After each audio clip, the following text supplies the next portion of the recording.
എൻ്റെ പേര് ജോസ്ന, ഞാൻ ബാടിമണ്ണിയിൽ നിന്ന് വരുന്നു. പേര് ജോസ്ന, ബാടിമണ്ണിയിൽ നിന്ന് വരുന്നു. എൻ്റെ മോന് വേണ്ടിയാണ് ഞാൻ സാക്ഷ്യം പറയുന്നത്. ഇത് ജനിച്ച് കുറച്ച് ദിവസം കഴിഞ്ഞപ്പോൾ ബ്ലഡിൽ HP കൗണ്ട് കുറവായി കാണപ്പെട്ടു. 3 തവണ ബ്ലഡ് കയറ്റി. എന്നിട്ടും വീണ്ടും കുറയുന്ന അവസ്ഥ തന്നെയായിരുന്നു. അങ്ങനെ ഞങ്ങളിവിടെ വന്ന് പ്രാർത്ഥിച്ചു. അച്ഛൻ പറഞ്ഞു മാമോദിസ നടത്തി, പിന്നീട് ദൈവം ഇവനെ കാത്തോളൂ എന്ന് പറഞ്ഞു. അങ്ങനെ ഞങ്ങൾ മാമോദിസ നടത്തി ഇവിടെ സാക്ഷ്യപ്പെടുത്താൻ നേരുകയും ചെയ്തു. അതിൻ്റെ ഫലമായി HP കൗണ്ട് കൂടാൻ തുടങ്ങി.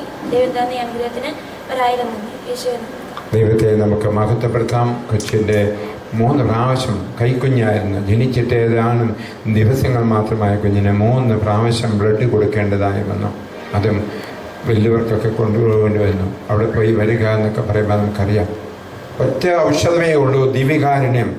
അതുകൊണ്ട് ഞാൻ മനസ്സിൽ പ്രാർത്ഥിച്ചപ്പോൾ ദൈവം പറഞ്ഞു, ആ കുഞ്ഞിന് ആഘോഷങ്ങളെ ഒന്നും കാത്തിരിക്കരുത്, ബന്ധുമിത്രാദികൾക്ക് വരുന്നതിനെ ഒന്ന് കാത്തു നിൽക്കണ്ട, അതിവേഗം ഈ കുഞ്ഞിന് കർത്താവിൻ്റെ തിരുരക്തം കൊടുക്കുക.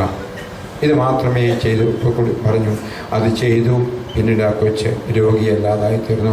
ബ്ലഡ് കൊടുക്കേണ്ടി വന്നില്ല. കർത്താവിൻ്റെ രക്തം ഈ കുഞ്ഞിന് നൽകപ്പെട്ടു. കർത്താവിൻ്റെ രക്തം നൽകപ്പെട്ടപ്പോൾ ഈ കുഞ്ഞിന് മറ്റൊരാളുടെ രക്തം പിന്നീട് വാങ്ങേണ്ടി വന്നില്ല.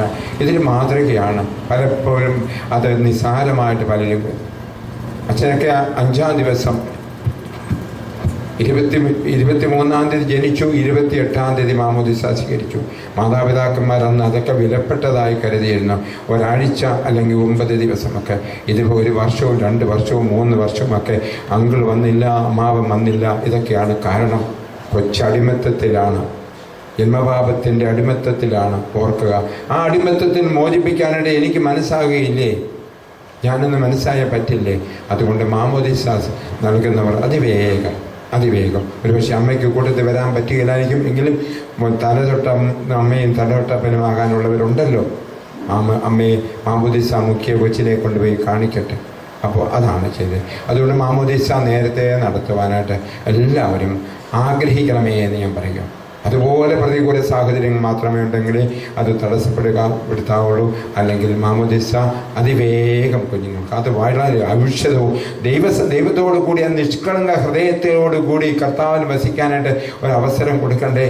ആ കൊച്ച് ശരിക്കും ഇത് ആ വാഗ്ദാന പേടകം പോലെ തന്നെ ദൈവ സാന്നിധ്യം കൊണ്ട് പാപമില്ലാത്ത അവസ്ഥയിൽ പാപമില്ലാത്ത ആ കൊച്ചിൽ നിന്ന് ഈശോ വിട്ടുപോകില്ല. എന്തുകൊണ്ട്? പാപമില്ലാത്ത കുഞ്ഞായതുകൊണ്ട്. അതുകൊണ്ട് മാമോദിസ അതിവേഗം നടത്താം. എല്ലാവരുടെയും ജീവിതത്തിൽ മക്കളും മരുമക്കളും ഉണ്ടാകുന്നു. ദൈവം